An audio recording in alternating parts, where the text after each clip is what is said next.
चतुर्थी का जो व्रत करने वाली होती हैं, जो चतुर्थी का पूजन करने वाली होती हैं, उनके भीतर का एक भाव होता है कि जैसे ही शाम का समय आए चंद्रदेव का पूजन करें। चंद्र जब प्रकट हो जाए, कलश भर लिया, उसके नीचे आखा दाना रख दिया, चावल गेहूं जो भी आप रखते हो पूजन के लिए, ऊपर पात्र आदि रख दिया जलाशय, फिर अपन ने घी का दिया लगाकर पूजन भी कर ली। तो जो चतुर्थी का पूजन करने वाली होती हैं, जो चतुर्थी का नियम व्रत धारण करने वाली होती हैं, बड़ी बड़ी चतुर्थियाँ करती हैं या उसका नियम धारण करती हैं, तो चतुर्थी का जो पूजन करती है वो किस चीज के लिए होता है? केवल संतान, पुत्र, परिवार, हमारा कुटुंब, हम जिस कुल में हैं, हमारा कुल वैभव की ओर बढ़े, संपदा की ओर बढ़े और उसकी आयु बढ़े, उसकी आयु बढ़े, वैभव बढ़े।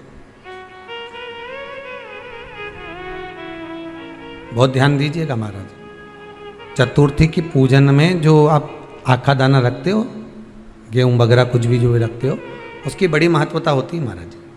यहाँ तक कहा गया है, चतुर्थी की कथा तो आप लोग पढ़ते होंगे, जो लोग पढ़ते हैं उनको मालूम होगा। चतुर्थी की कथा में लिखा है, चौथ माता के व्रत में वर्णन किया गया है कि वो आखा दाना जो रखा जाता है, मान लो कोई जरूरी काम होता है तभी आखा दाना को रखा जाता है, संभाल के रखते हैं कि हम इस काम के लिए जा रहे हैं और हमारा ये कार्य सफल होना चाहिए।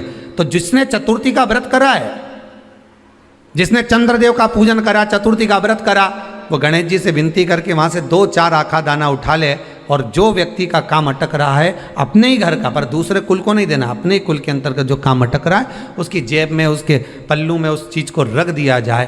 तो चतुर्थी जो अगली आती है, जैसे आप महीने की करते हो तो महीने की, और आप जैसे करते हो कि 4 अलग बड़ी बड़ी चतुर्थी करते हो तो उसके अनुसार आपका कार्य सिद्ध होता ही है। उस आखे दाने का इतना महत्व होता है क्योंकि चतुर्थी का व्रत करने वाली माता जब व्रत करती है तो स्वयं चतुर्थी की कथा में लिखा हुआ है कि पार्वती जी गणेश जी से चतुर्थी की कथा बचवाती। चतुर्थी की कथा बाची किसने थी? स्वयं गणेश जी महाराज ने। और सुनी किसने थी? माता पार्वती। बाचने वाले गणेश जी थे, सुनने वाली माता पार्वती थी।